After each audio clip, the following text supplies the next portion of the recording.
You are now listening to the Minority Trailblazer podcast. Let the story begin.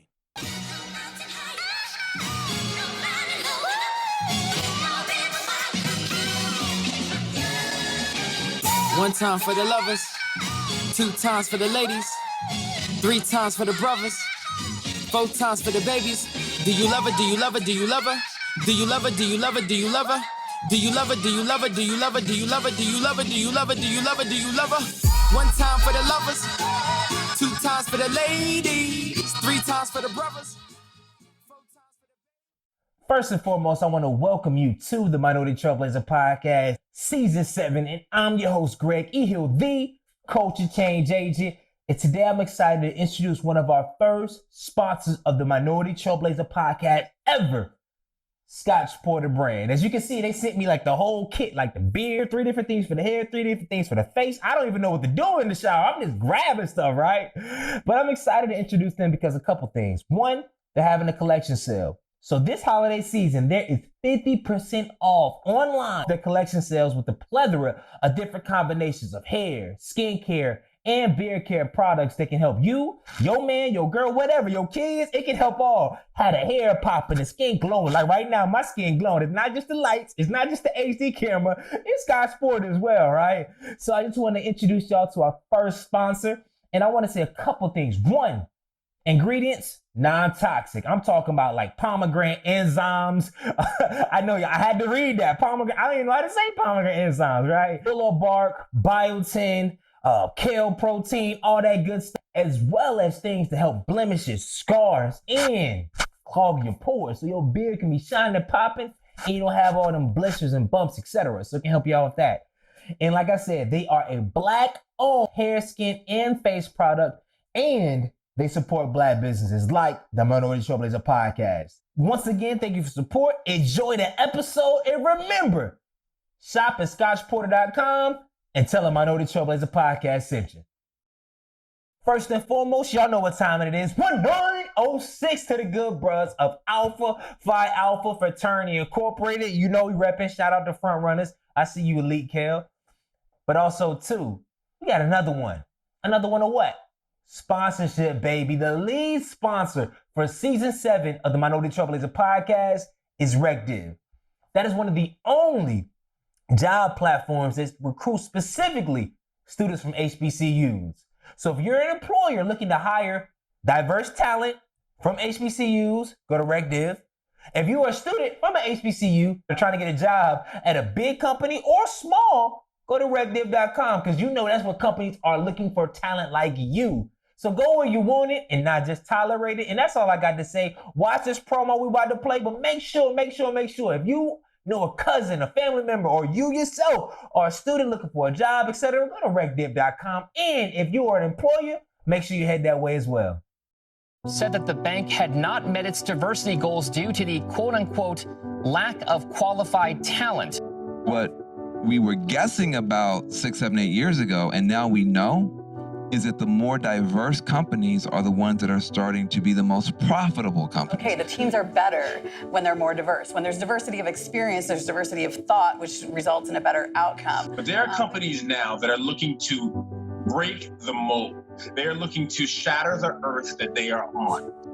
Imagine a place where people of all colors and all races are on and climbing every rung of the corporate ladder, where those people feel safe, indeed expected, to bring their unassimilated, authentic selves to work every day, because the difference that they bring is both recognized and respected. That is what happens if we all work together to fix what's broken. That is what happens if we stop praying for change to happen and actually start moving our feet to making it.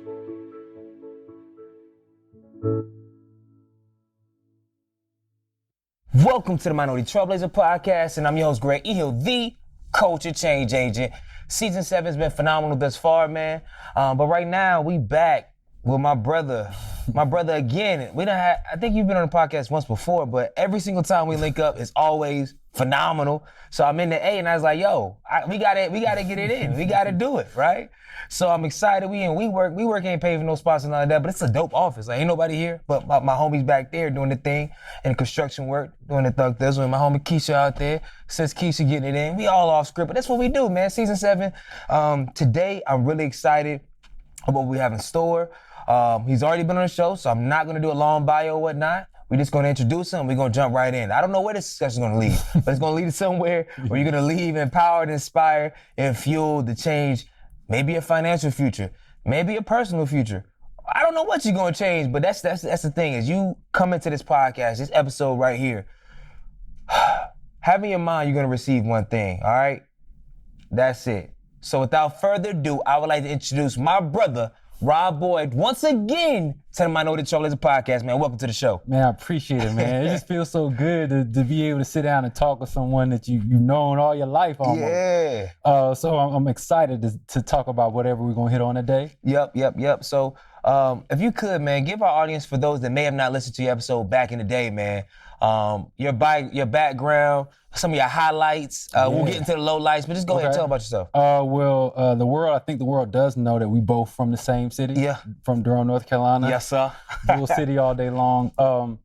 And I guess the main thing about looking back on my life and my background that I think is a standout thing is that I just never quit. You know, and one of the things that I always wanted to figure out was like, how this whole money game work?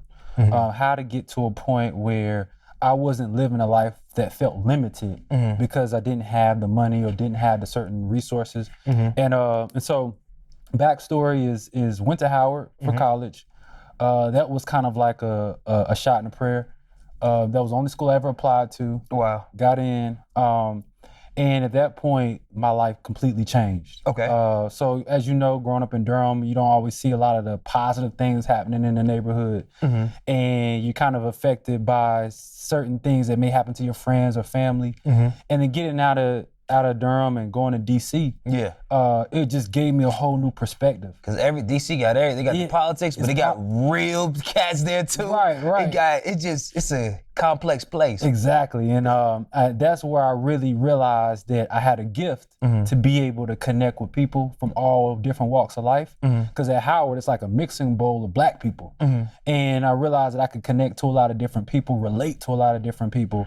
But then having that knowledge and just understanding finance, understanding economics, something I naturally realized I could get down with. I was like, oh, I can take this knowledge, this textbook kind of book knowledge, and help people apply it to their lives. And I came out of school.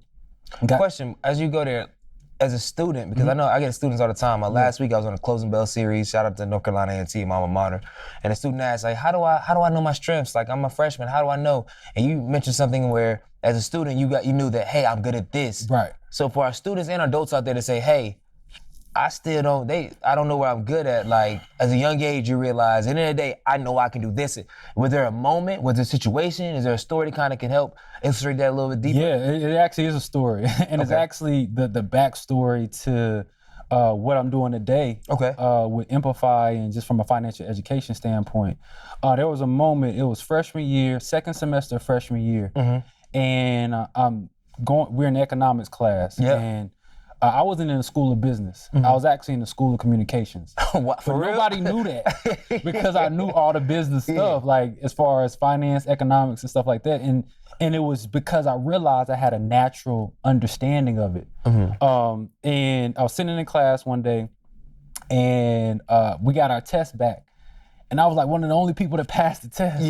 So I was like, hold on, like I didn't really think I knew this like that, but if I'm the only one that did pretty well, like maybe there's something here. And I was thinking to myself, like maybe this is kind of a fluke, right? Like maybe I just did well. And then it kept happening over and over again. And in that class, the second semester of freshman year, I realized that I knew something. You know, like we all feel like we know stuff. And Yeah. I was like, oh no, this is another level. Yeah. I got my classmates depending on me to help them with this class. And at that point, I was like, man, I like this stuff. It's interesting. And I can see that I'm of value to someone else. And the light bulb went off. Like, Rob, follow this. You don't know where this goes. You don't know what at the end of this road. But the fact that there's something that you have a general interest in, that other people look to you for help with, I like that feeling of being of value to someone. And I just followed it, and I just went harder in those classes. And it went from an elective that I had to take for a different major, and then economics turned into my major. Yeah. Because I just took so many other classes because it was almost easy to me. And in the same process, everybody in these classes is like, yo, we gonna pass this class if Rob don't show up today. Yeah. And that was like really the first moment where scholastically, in an academic environment, that I realized I had a value or a certain ability that everybody else didn't have. And I never really got that feeling younger in coming up in Durham and growing up. Like, we played basketball. Like, basketball, not to say in a negative way, but basketball carried me through high school. You know, like, they wanted to make sure we played on Tuesday and Friday night. Had to. So it's like, all right, Rob, we'll bump your grade up, but we'll do this for you just to make sure you can play on the court. And I kind of skated in some classes in high school, so I never was really challenged, even though I had a mind at work, but I just never saw a challenge in the academic space that was of value to me. Yeah. Just because of what we was exposed to. So then at Howard, when that first happened, I was like, let me follow this, because I had never had this happen to me before. And everything played out.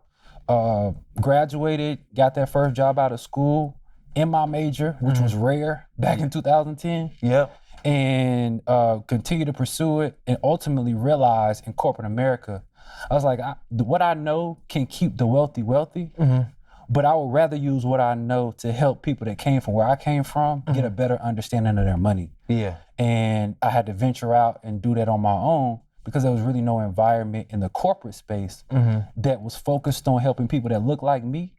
They're starting from humble beginnings, get a momentum for themselves financially. And give some quick context real quick. Did you grow up single parent household? You have brothers and sisters? Shout out to Mon Dukes. Side note, I did teach at Hillside High School for a year, and I had an phenomenal opportunity to meet his mother, Miss Roberta, right? Yeah, yeah. She's amazing, man. So grew up single parent household. It was me and my mom for majority of my childhood. Was your dad like, was he? It was in and out. Yeah. You know, like he actually is here in Atlanta. He lives here in Atlanta. But throughout my younger years, he wasn't really present. Y'all cool now? Yeah, we're cool now, and we actually like made a relationship, created a relationship as I got older. Did you seek that out? Did he do that? To be honest, man, that's a good question. I really think it was about me being open to it. Because when I was younger, it hurt me that he wasn't present. So I was kind of mad. It was kind of like it was a resentment there, if you will. But to be honest, I'm not mad at it because that fueled me. Because I was, my whole life, as far as at least 0 to 16 specifically, I was trying to prove myself to the world because I wasn't getting that love. Yeah. And it was like, all right, Rob, like, excel in basketball, excel in certain things to make people love you. Because one of the people that you think should automatically be loving you isn't there. Yeah. And I was really posturing myself to get it from the world because I wasn't getting it from one of my parents. Yeah. And but to say all in that, like looking back, that helped me. Yeah. Because I might not have been as motivated. I might not have been as inspired to ultimately one day win his love. And to push myself to do the things that I did differently from my friends that landed me in a space where today I can look back and say I feel successful and on the track to more success. When, as you know, a lot of people that we grew up with aren't around no more. Yeah, unfortunately. Or incarcerated. Yeah. And it was just one of those things where looking back, it actually I guess the way I look at it, it helped me more than it hurt me, because it made my mind sharper. Because in my household, with my mom and then ultimately my younger brother, like I really didn't have a blueprint on how to be a man. You know, you kind of had to it's trial and error. And luckily, my trial and error process didn't land me in a grave situation, and I was able to live through it and pick up on it, on some of the things that I now know, like this is what it means to be a man. And sometimes it can kind of be a gift where if you have no blueprint, you can kind of create your own blueprint. It can go left. It can go left. It can go left easy. For sure. But when it goes right, you're creating your reality. And if you do it the right way, and God puts certain angels in your life, and there's a couple things you follow, because I think everybody in their life has opportunities, right? Everybody has opportunities. They may not be huge opportunities, but that's a whole nother conversation. I was on the podcast, because everybody look for huge opportunities, but you got the small opportunities right there. You don't want to dominate that. You want to dominate the big. It don't work like that. Right. But if we just continue to follow where we're actually good at, not what we actually like, because a lot of people like a lot of stuff they're not good at. Like, I like the model. That ain't you. Not in American context, that's just not gonna be you. Like, I like this person. You ain't gonna get that person. Like, no. Like, stick to the person that's answering those texts. Like, don't stop trying to slide and no, just grab right here. That's a whole different conversation too. Right. But, cause these women, y'all crazy. Y'all crazy, man. All right, cool. So, I do have one thing that stepped out, and we're gonna jump right into it. From your orientation at school, one thing that really stood out to me is the question. I want all of you to listen to this. Answer this question, how do I provide value? Like in every part of your relationship. Right. That's the baseline. That's the baseline. I'm not even talking about business, personally, whatever. Right. If you do not know specifically how you add value. But to be even more specific as far as how to think about it, like most people think about adding value to get value back. That's where they mess up. It's like, no, you just focused on the value that you can add, and kind of naturally, you'll find yourself in a space with other people that can return some value to you, but you should never think about adding value to get value. It's like, I'm just gonna add value because that's what you can control. You can't control getting it back. And when you try to focus on something you can't control, you'll find yourself in a hamster wheel. It's like, focus on what you can control. It's like, this is how I know I can add value. In second semester freshman year, I was good at a class, and that made me valuable to my other classmates that now, later in life, people I haven't seen since college, that's the thing they think about when they think about me. It's like, oh, I remember when I was in class with Rob, and he knew this, and he knew this, and he helped me with this. That later in life, when we cross paths again, the thing that was in their mind is that, man, I got value from him at some point. And now they might be in a position where they can help me do something. Yeah. And they can return that value. And looking back, it might have been a 10-year process, but I would have been crazy if I was like, man, I'm not gonna help this person in my class because I don't know what they can do for me. But the thing is, unfortunately, that's what a lot of the culture is. It is, oh, they don't have this certification. I don't see them in this picture with this certification. Oh, I don't see this. Then I really can't.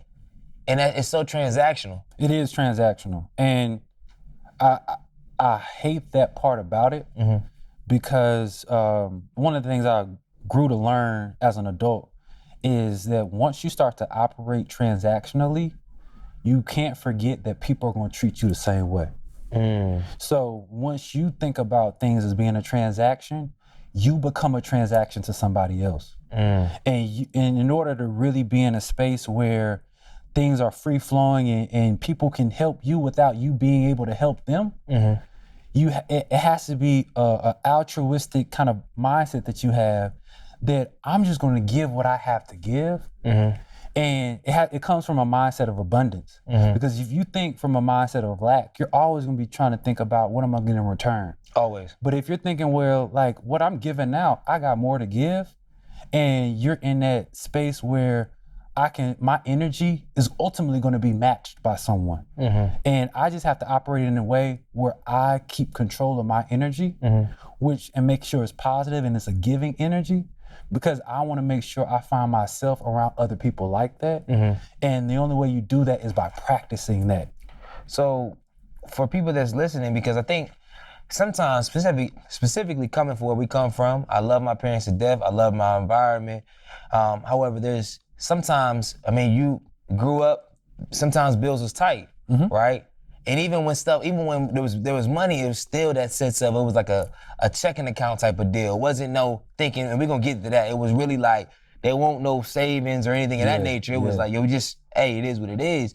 So your mindset becomes, you develop a scarcity mindset. Honestly, just being black a lot of times, to be frank. That's very true. And that's a battle we fight. And how do we change that? It took me a while to kind of, because I mean, even think about biblically, that's why people, oh, church, I don't want to give up. Like, though, it ain't even about the giving thing. I know I'm preaching, but I'm for real. Like, you get into a habit of consistently giving more. Like, I got a tip habit now. It's always has to be 20% or more. Yeah. If it's carry out, I don't care. Back then, no, because I'm like, it's gonna come back. Right.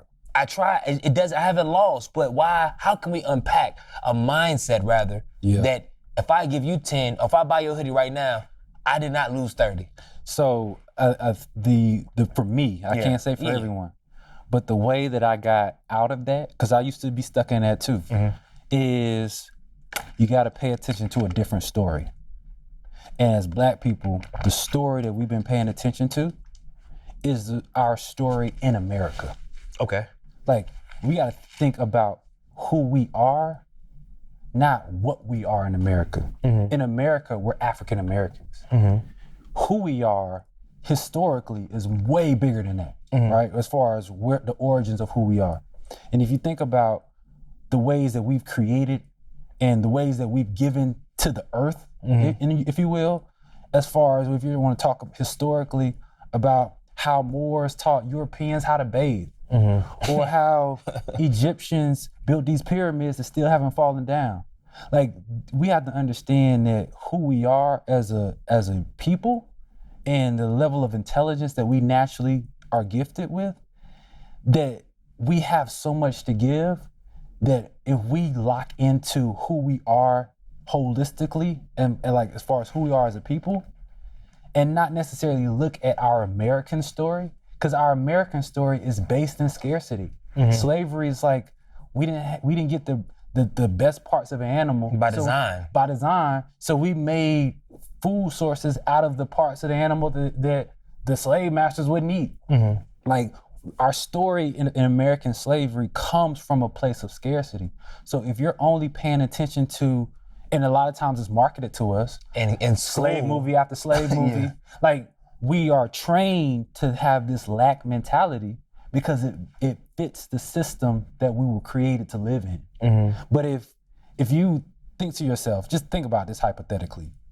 If black people were more giving to other black people, where would we be right now? But unfortunately, things like American slavery and other things that have forced us to compete with each other rather than having the mindset of giving and helping each other. So, like, for instance, like, one of the things that just irks me to the core is where I'll see somebody kind of compare two black people that might do something similarly and say, oh, like, who does it better? Like, we automatically put each other in competition. Instead of thinking, man, you kind of do something similar to what I can do, how can we bring this together and we can all win? But unfortunately, the story of America has planted in our mind that only one of us can win. Like, either Greg's gonna win or Rob's gonna win, but y'all both can't win as black men.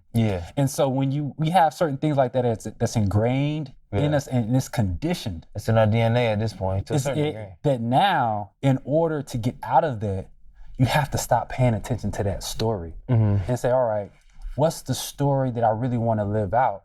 Like, when I wake up in the morning and I kind of go through these rituals every day, because this is an ongoing process. You just don't wake up fixed. You know, like, not at all. You're growing every day.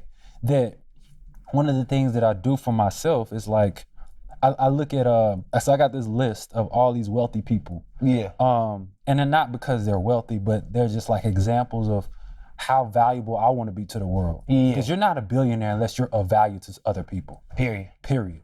And the thing that always strikes me and reminds me of a different story is I look at Jeff Bezos, right, as on paper, the most wealthiest American. But he's not even halfway to the wealth of Mansa Musa.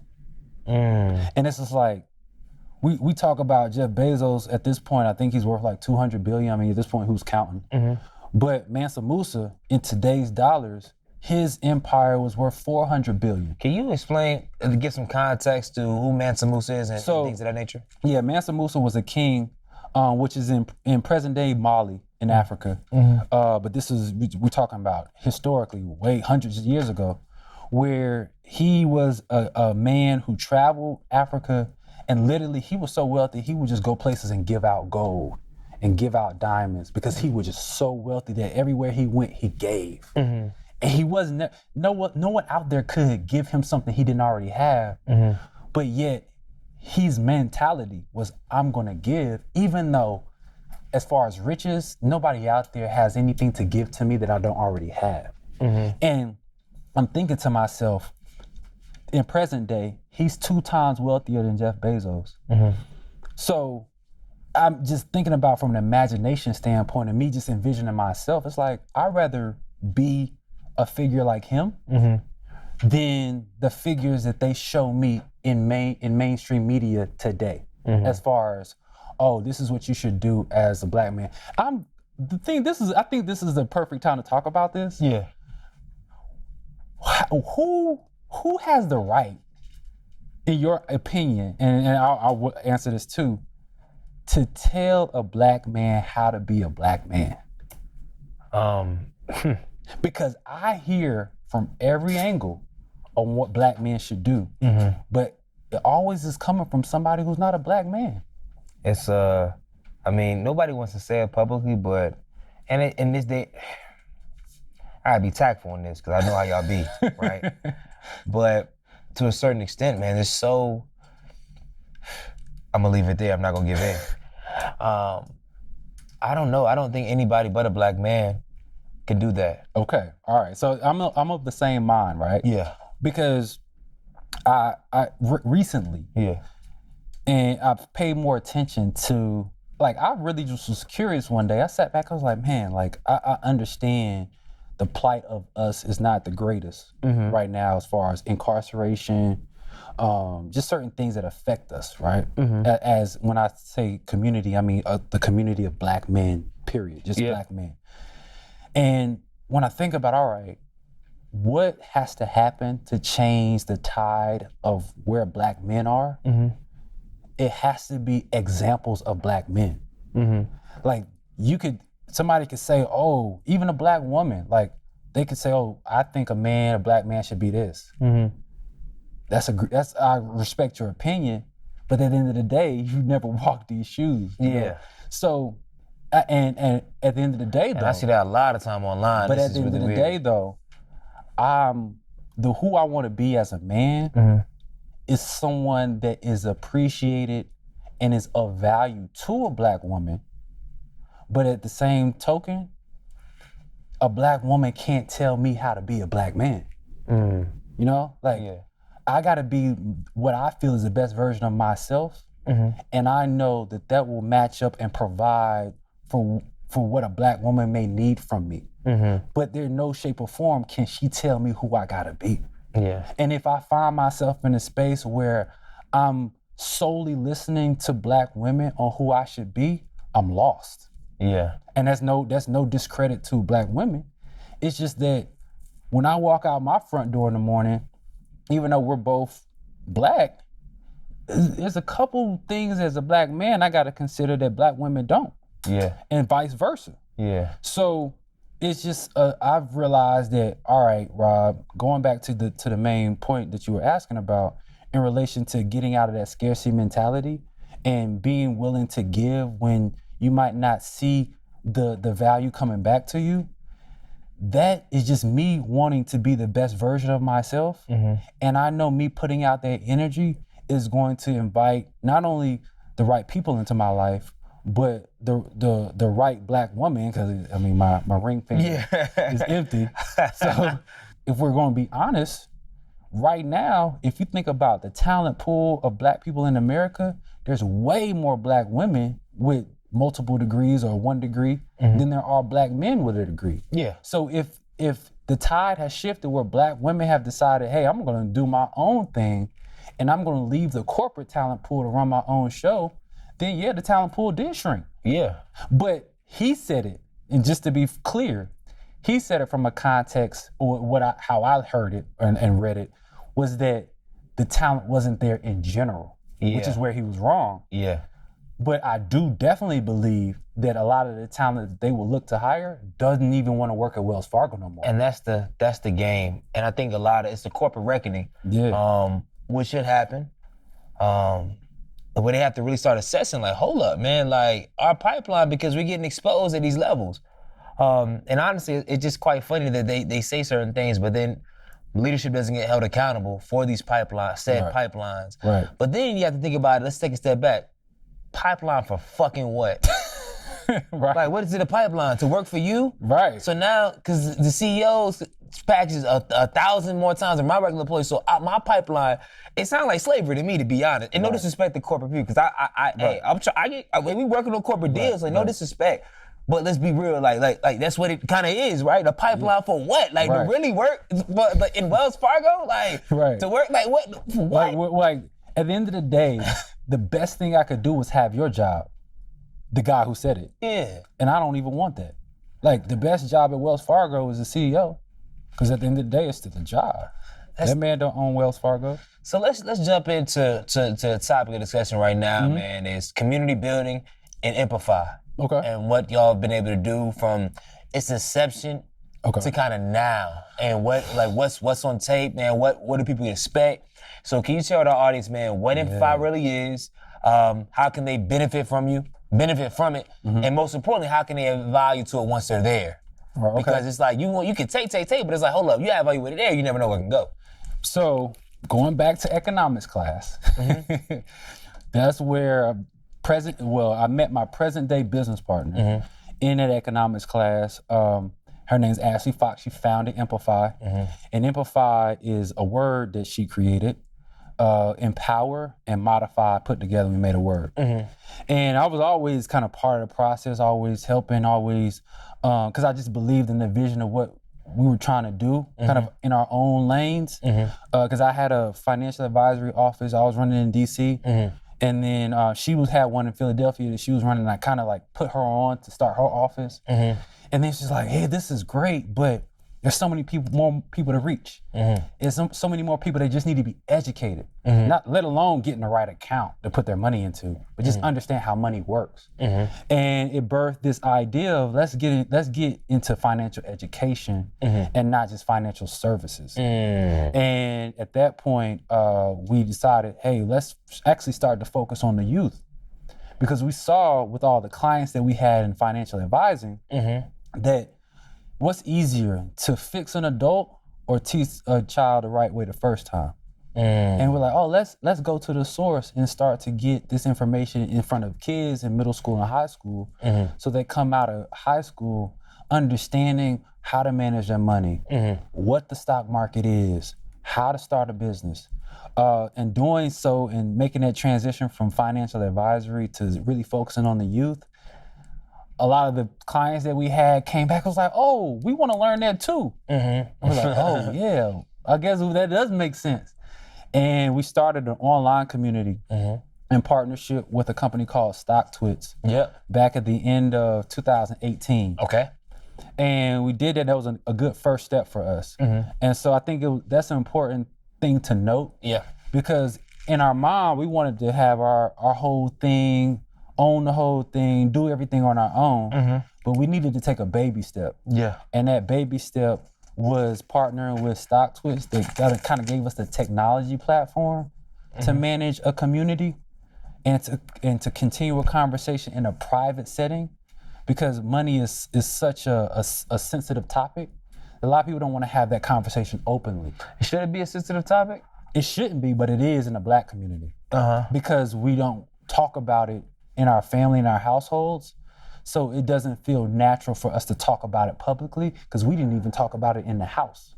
So we were like, okay, we got to create a private community, not something that's on social media that everybody who don't need to be a part of this conversation can comment. Yeah, they can comment and not add no value. And not add any value or distract or confuse someone.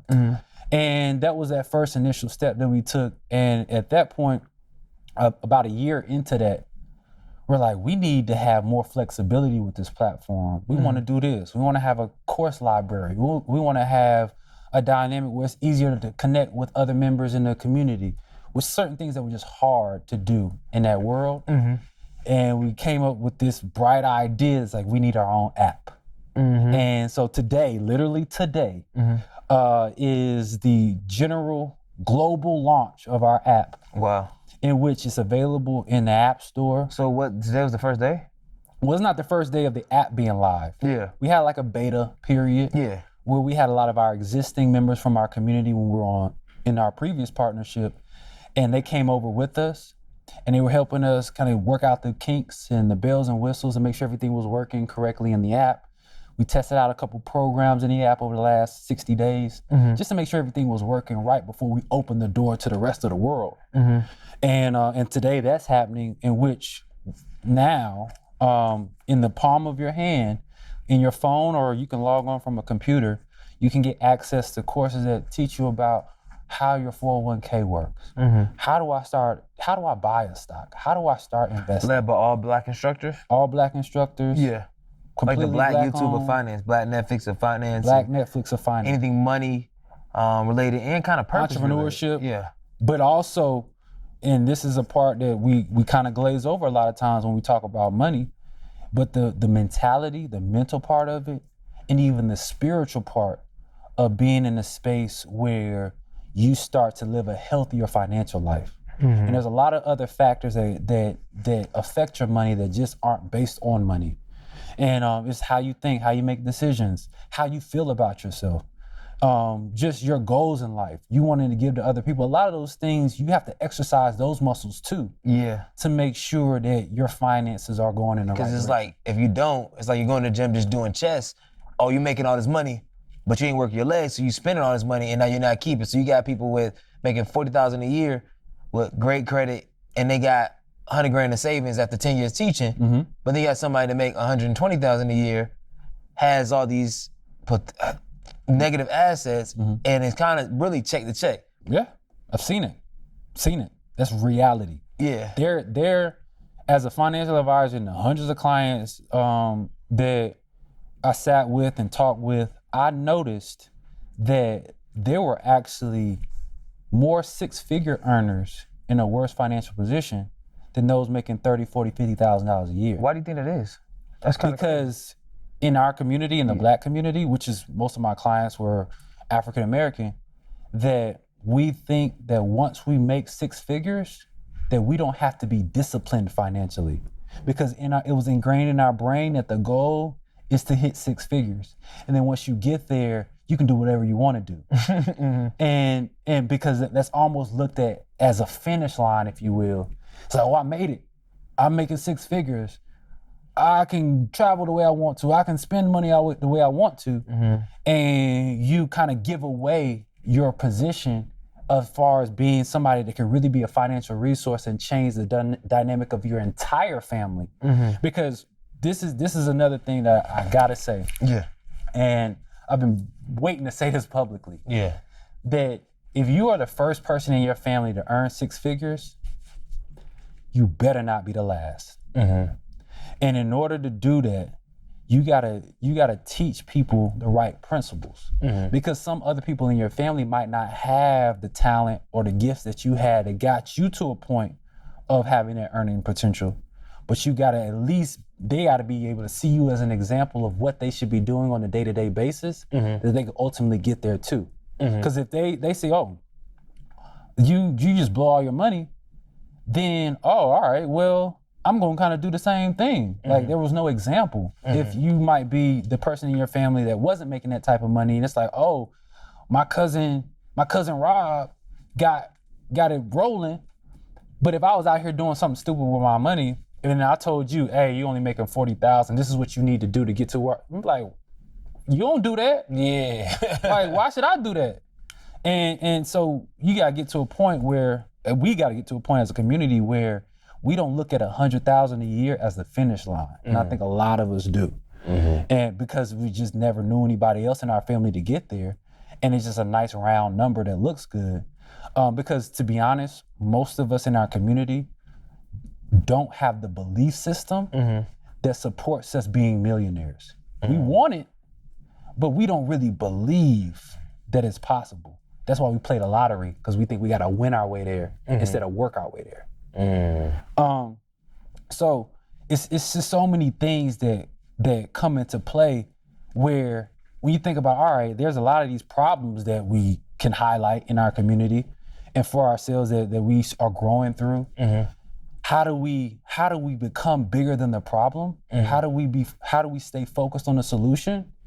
And the only way I found to stay focused on the solution when we see all these hurdles, whether you think about racism or systemic oppression, like all these things are real factors. Yeah. And you think about these problems, the only way to be focused on the solution is to make sure you're telling yourself the right story. Consistently. And it always comes back to that. And it's like when people say, oh, I'm doing the inner work or I'm working on me, that better be improving the story that you tell yourself every day. Yeah. I hope that's incorporated. Yeah. Because you can't just say, oh, I'm working out now. I'm going to the gym 2 or 3 times a week and think that's it. It's like, no, well, what about the mentality? You can work on the outside all day long, but unless you mentally kind of turn the corner, as far as the story that you tell yourself every day, then yeah, you might look good in the mirror, but inside you might feel like shit. Which is the importance of what y'all building with the community, with hundreds of members of like-minded individuals that are learning together, that are sharing together, that hopefully are making money together. Right.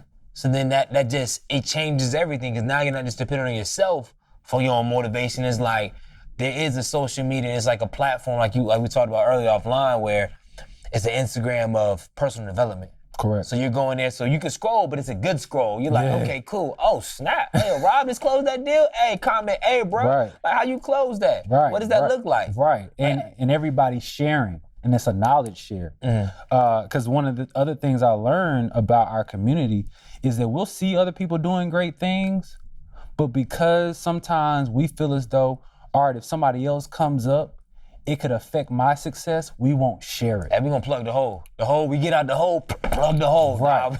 Right, and it's like, no, like the mentality is that if I share what I know, that it's actually gonna bring me more, rather than feeling as though if I share what I know, it's gonna affect or diminish my success. And that again goes back to that mentality. When literally I see it every day now, especially with some of our existing members, that when they'll get on the app and they'll just be looking around and seeing what people are talking about, and they're like, oh my God, like I've never been in a space where everybody was so positive and everybody was helping each other and everybody was driven.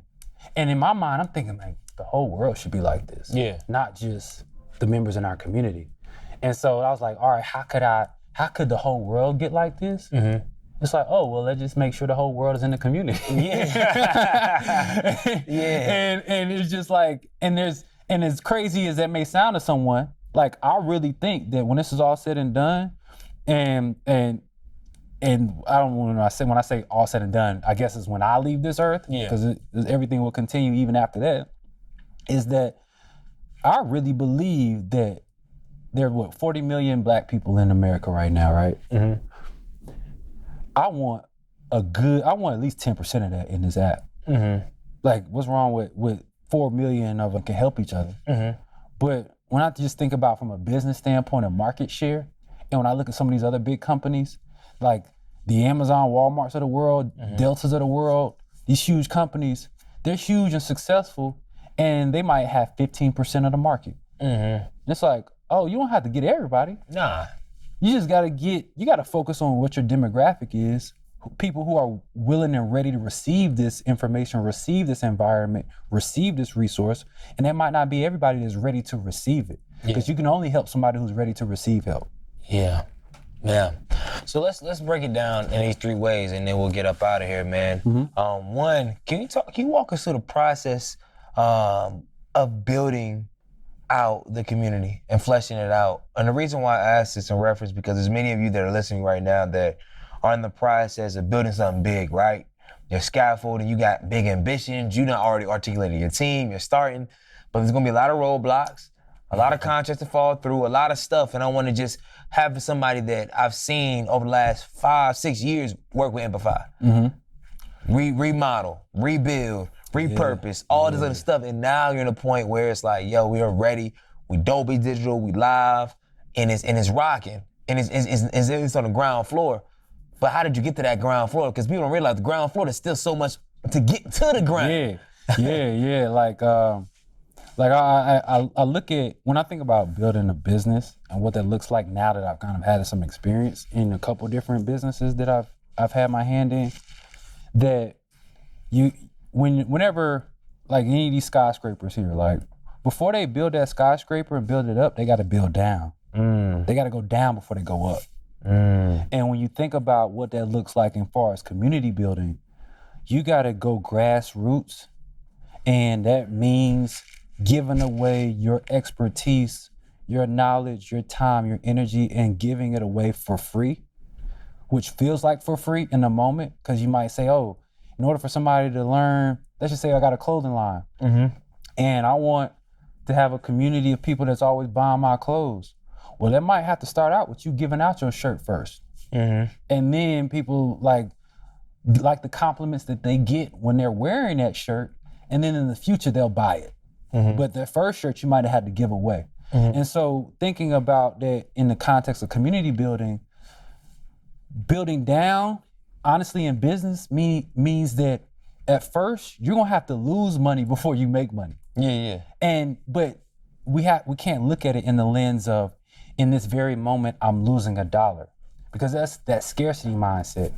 You got to look at it at this moment, I'm investing in giving out free shirts so that ultimately one day people buy them.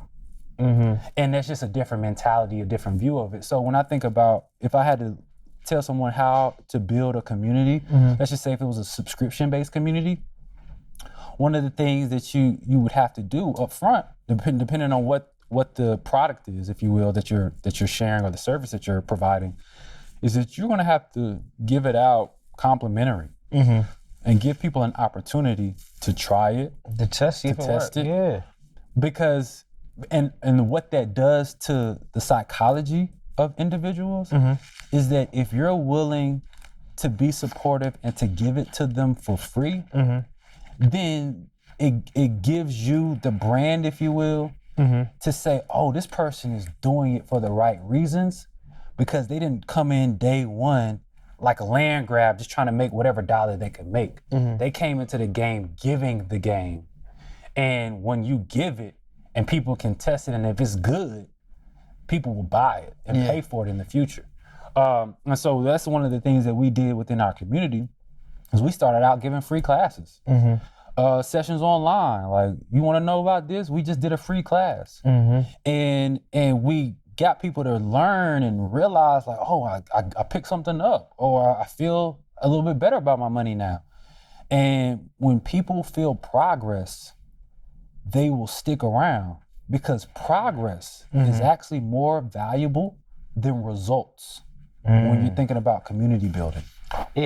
So let me explain that. When let's just say you're saving up to buy a car. Man, those paychecks where you get to save a good chunk and you get closer to that goal, you feel good. Like, man, I'm getting closer. Like, I feel progress. I'm getting there. I'm gonna get it one day. And then you buy the car, 2 months later, it's like, oh yeah, that's my car. You're not really excited. The result, the manifestation was great in the moment, but once you have it for a little bit, it's not as fresh. But I can tell you that entire time you were making progress to getting the car, you was on 1,000. Would you say that's why recreating goals often, and also recreating habits? I mean, that's a whole different kind of conversation. But I mean, we get into the goal manifestation, but without looking at habits, it's like, well, you can get a goal.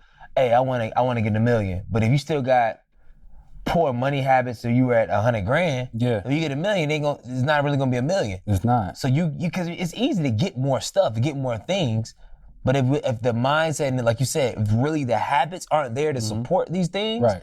then it's like, for what? I want to get more clients. Well, you don't have a habit of processing invoices on time, Right. of grammatically doing certain things. So these habits, you get more clients, you're gonna get exposed on an even bigger level. Right. So it's like, man, you're putting the cart for the horse. I can see, even for myself, like this year has been a huge financial win for me for certain things. However, it's like, for the longest, I had the money to pay off my credit card debt. I had 15 grand to pay off, but I said I didn't do it. It's like, hold up, G, I'm investing in Apple, I'm investing in stock, I'm doing this, 5 grand, I'm all this bread here. And I'm like, bro, like, but principle, G, understand, I know everybody has something to say about debt. I know George A, you get them, I know everybody has something to say about debt, but it's like, yo, G, I don't need credit card debt. Right. Get rid of it. Yeah. Get rid of that first, then invest. Yeah, I mean, and it can go either way. It can go either way, because I mean, everybody has their thoughts, it but depends on your mindset. Right. And I just don't like seeing, I'm doing all this stuff and I'm looking at, hold up, my utilization is 98%. Like, nah, G, Yeah, get rid of that, bro. Right, You playing. Right. Yeah. No. And to going back to the point of just the community, right? Yeah. That just from my perspective, and I won't say that I'm an expert at building community. We're experts at the community that we build. Yeah. And the thing that has been most valuable and will help, especially with retention and building a community bigger, is that you have to figure out a way to make sure people feel like they own their progress. And this is, I'm good. This is very important, because there's cases where someone can say, oh, I feel like I progressed, but I don't feel like that came from me. I feel like somebody else did that for me. But if you can get someone to a point where they feel as though they have control over their own progress based on the resources and things that you provided to them within a community, that's when your community explodes. How do you grow as a leader? And I right to segue into that, like, how do you grow as a leader where you have all this wealth of information and you want to add so much to the community, and you find yourself, I used to find myself doing way more for people than probably I should have. And then all of a sudden, I own their growth. It's like, well, no, I was gonna make sure you're on the call. I'm sitting on I'm doing follow, I'm doing all this stuff. I'm like, hold up, G, hold up. Right. What have they done? Right. So now it's the inverse effect. So how do you safeguard that when you're building community? Okay, you want to help people, right, but you obviously want them to get it themselves. So I would say, so me and Ashley are a little bit different on that. Yeah. So Ashley's she's more of the nurturer. Yeah. And in the feminine energy, right? I'm more of the like, that's just stupid. Why are you doing that, right? and it's tough love. And I don't know, I won't sit here and say that's masculine energy, because that's not necessarily masculine energy. But I'm of the belief that once you put the pressure on someone to do for themselves because you believe they can do for themselves, that's what changes the game. Because it's one thing to tell somebody to do something because you don't want to help them. It's another thing to tell somebody to do something because you openly have shown that you believe in their ability to do it. And so when you thinking about, all right, how can I get someone to push themselves or to own this, you actually have to share your belief with them. And as a leader, if you get great at knowing how to share your level of belief in other people and to infuse your level of belief into other people, then you've done your job. Because it's not your job to necessarily force somebody to be better.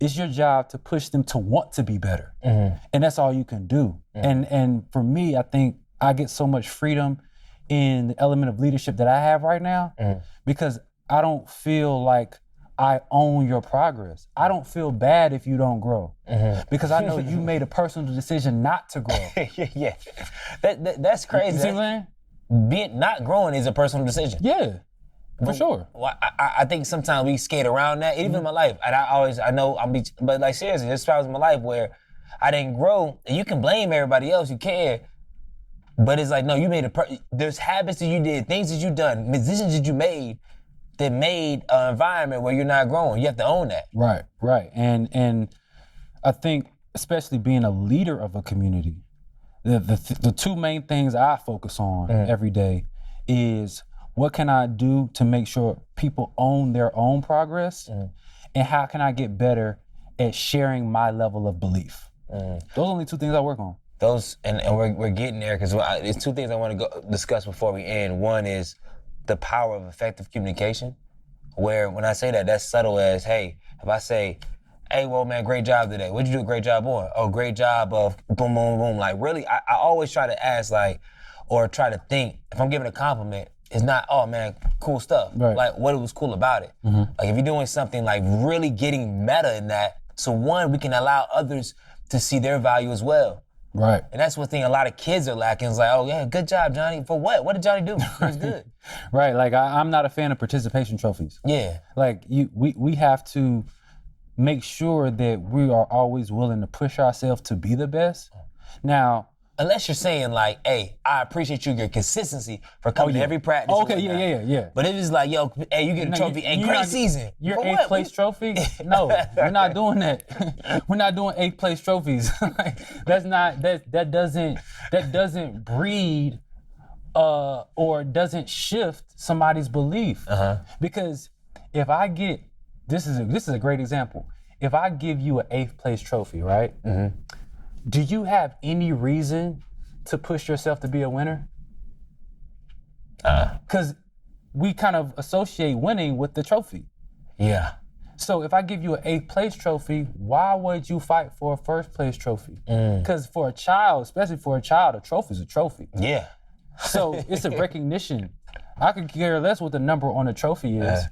And that's kind of, I think, why people got into that space of participation trophies, just so a child will feel valued and appreciated and loved. But you're handicapping that child because they're losing their hunger to fight for better. They're going to a life of entitlement. And that's what we see now.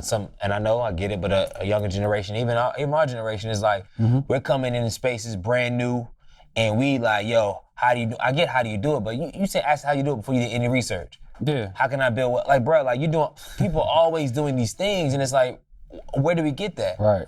This could be, but that's neither here nor there. Yeah. But I do want to add to the fact when we talk through it, right now you go online, if you can go on Instagram and you'll see anybody right now, you can do this exercise. Go on Instagram, you start scrolling, and you see a lot of influencers, a lot of people giving advice on either real estate, stocks, leasing Airbnbs, Forex, speaking, podcasting, like everybody's gurus, everybody packages out, everybody multiple streams, do this, do that. Like, with your platform, how can we safeguard for some? Because some people built for it, God gave some people 5 times, they can be in all these other places. But how can we get an identifiable focus for somebody that's starting as far as wealth building? When you got, even in wealth building, you have, like you said, REITs, you got stocks, you got bonds, you got all this stuff. Yeah. How can we, for those that are listening, and say, hey, I'm trying to get into finance, but I'm kind of just scared because there's so much going on. Where do you start? Well, one, you have to start with yourself. Yeah. You got to start with something that's actually not financial.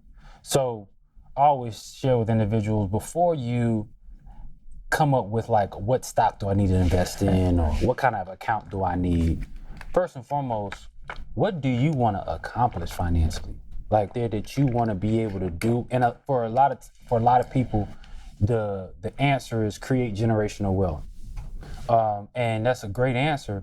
But that's a vast, like that's such a broad, like what does that mean? You know, like no one knows what it means, but it keeps the people going. And it's like, well, let's get a little bit more precise about this. Yeah. It's like, is generational wealth you being able to give your child $25,000 when they graduate from college to kind of start life, and you're passing wealth on to the next generation in that form?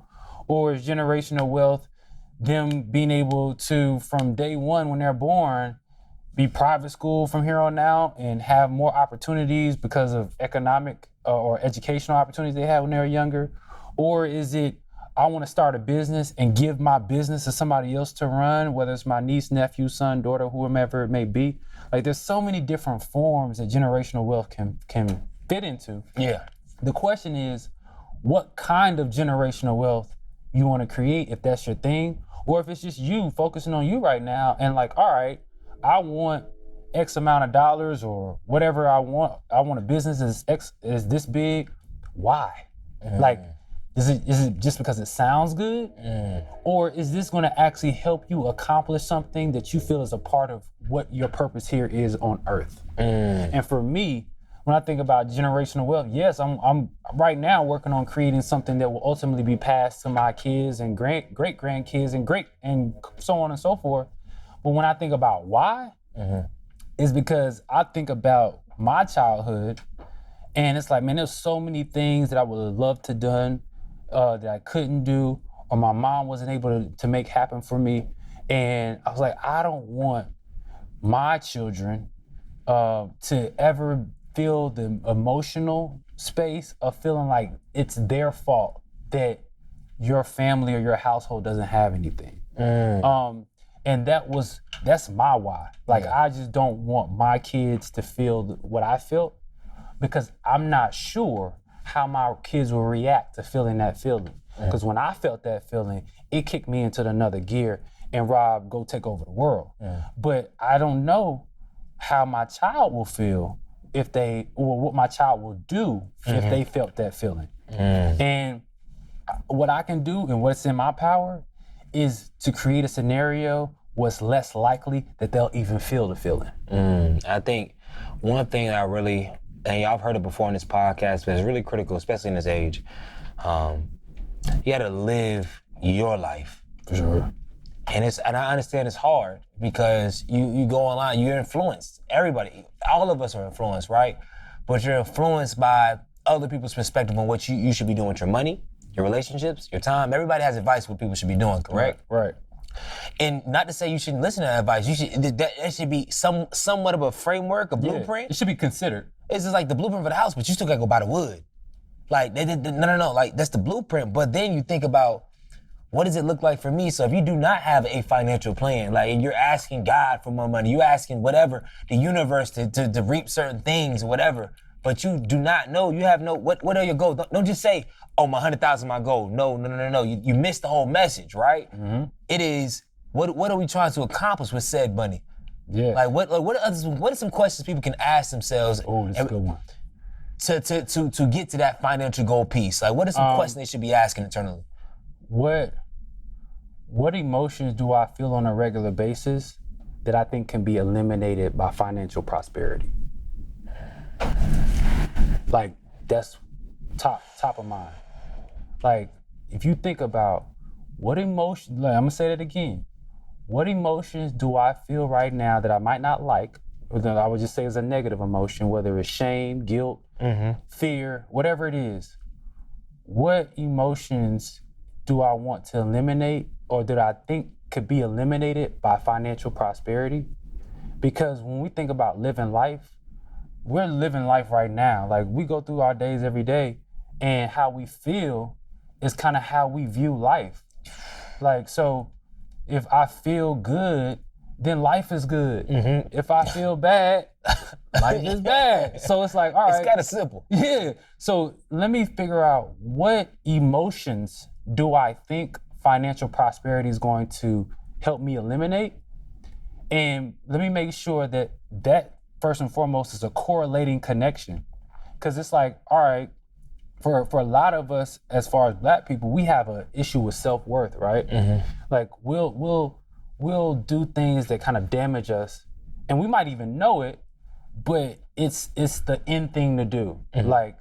Like somebody hits you up and you say, let's just say money's tight at the moment, and somebody hits you up to go out, and that makes you feel loved, and you go out because that makes you feel loved, but at the end of the day, that might knock you off a financial goal you have for yourself by going out and spending money. And it's like, all right, well, in that scenario, it's like, oh, well, like, I feel unloved, and I see how me feeling unloved is keeping me from financial progress. So in my estimation, this is kind of how I look at it, me creating generational wealth will prevent my children from having to think about that correlation. And here, I got two last questions, right? number one, if you had to give a public service announcement to the entire world, what would you say? And if you had to give a public service announcement to the Black community, what would you say? To the world, I would say Black is beautiful. That just needs to be on everybody. I don't care what you white, green, purple, Black, whoever you are. To the world, that just keep it real simple, Black is beautiful. But to Black people, we're gonna go a little bit deeper.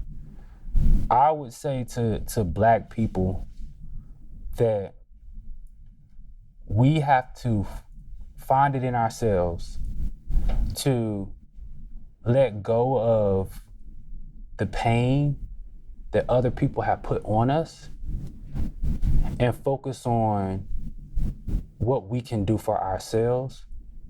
Because the very people that put pain on us, going back to this topic of slavery or systemic oppression, whatever, those are other people putting pain on us, right? That the only way to get from under that pain is to stop believing that the person that put it on you will take it off of you. And it's so fitting that we're in a space now in the world and society where, be honest, we're asking for a lot from people, right? For sure. And we have more than enough reasons to ask. Definitely.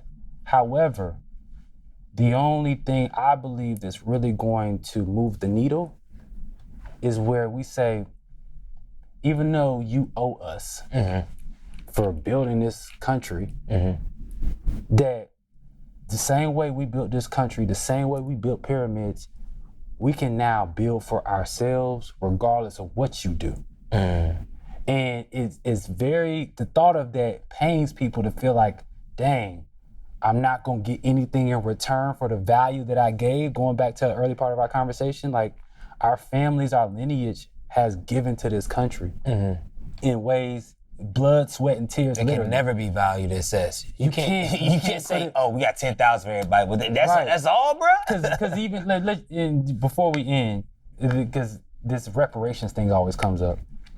Even if they were to pay you a dollar amount, it's not gonna erase the pain that we still move with today.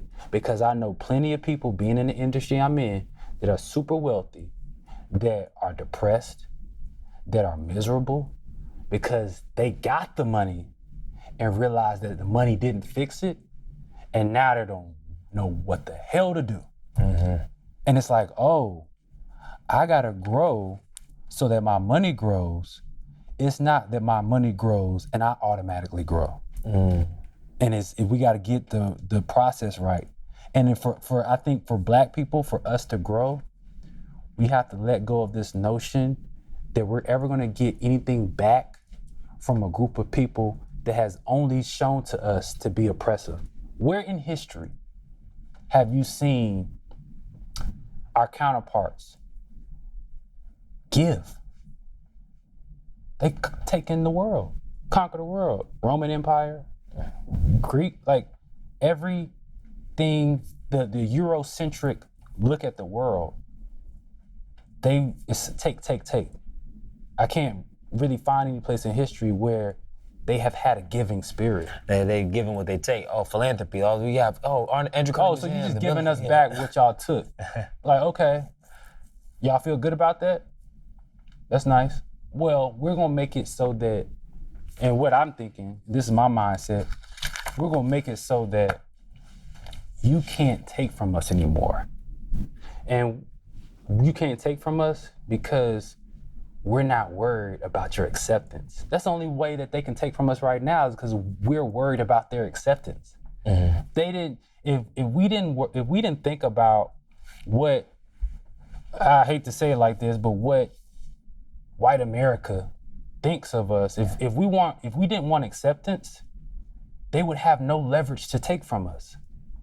But because deep down inside, we want to be valued and recognized by them, that gives them leverage to take from us. And once you take that away, they can't take anything from you if you're not doing anything for them. It's like that's it, man. Man, it's been a phenomenal episode, man. Really probing but thinking, because that's what we do as economics majors. People don't realize all the stuff, the rah-rah stuff. I'm an economics major, not in marketing, not in sales, whatever. Like, I really be thinking through stuff, man. I think I want to challenge us all, especially our black men as brothers, man, to have more just regular conversations. No offense, I love sports and whatnot, but just regular conversations about life. That doesn't mean we're asking for advice from people that they can't necessarily deem to give us sound advice. But there's a notion of, let's just thinking yesterday about with the political realm and whatnot. Everybody wants to say vote, but I don't see a lot of people talking about the down the ballot votes.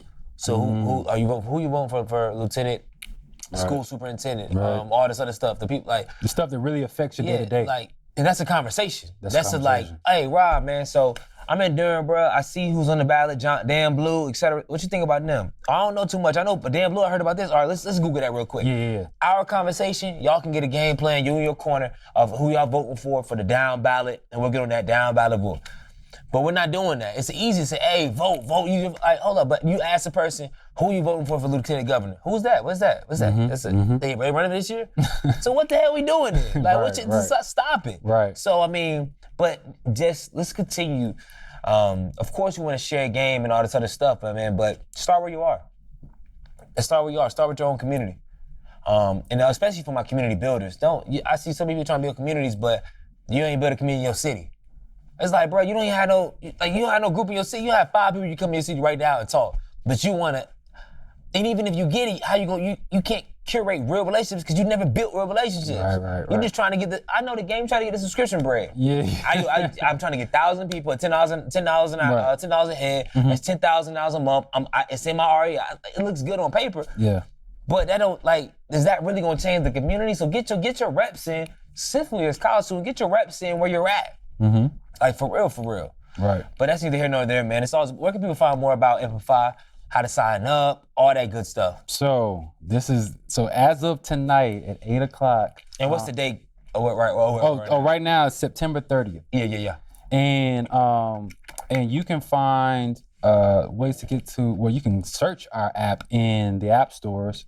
Apple App Store is also the Google Play Store if you got a Droid. And it's Wealth Builders, no spaces. It'll come right up. But as far as social media, you can find me, THE, Rob Boyd. But our Wealth Builders community is also the handle for our IG account for our community. So Wealth Builders community altogether is the IG handle. And then you can find me at Rob Boyd on pretty much every platform. And I mean, once you get there, you'll see plenty of places to learn about what the community is about, what you can learn, what you'll get from it, who's already in it, all the things that you just would want to know before you get involved, just so that you're consistent and clear on what this is all about. Because I'll be honest, it ain't for everybody. Yeah. You got to be in a certain space where you're ready to grow. And your community shouldn't be for everybody. Yeah. I want everybody. No, you don't want, because you can get everybody, but then it's got the weird people throwing off comments. It's like, the energy is really real. Yeah. It's got to be a certain, I mean, you got to be, I'd say the ideal member in our community is someone who is ready to grow, who has identified the things in life that are important to them, and identified why being financially sound can help them get there. And if you're in that boat where you want to grow, I know what I want to do in life, I know where my passion and where my purpose is, I know what I want to create, and now I'm trying to figure out financially how to manage and navigate my way there, this is where you need to be. Say less. So Minority Trailblazer Nation, as always, I need you to do two things only. Number one, make sure you leave a review, 5 stars or nothing. And number 2, make sure you changing the freaking culture. Good night. What it do, world? It's your boy Greg Ehill, the culture change agent. This is the end of the Minority Trailblazer podcast, but I would be remiss if I didn't mention our sponsors, Scotch Porter. Like I said at the beginning of the show, they are the premier black-owned hair, skin, and beard product that you can find at Walmart, Target, or you can find at ScottSporter.com. They are a sponsor of this podcast, and they currently right now they're running a few specials, 50% off their collections page, as well as a plethora of other things that can help you during this holiday season and beyond. So remember, visit ScottSporter.com, and if you see on social media, say, hey, I found out about y'all from the Minority Trailblazer podcast. Thank you again for tuning in, and remember to change the freaking culture. Good night.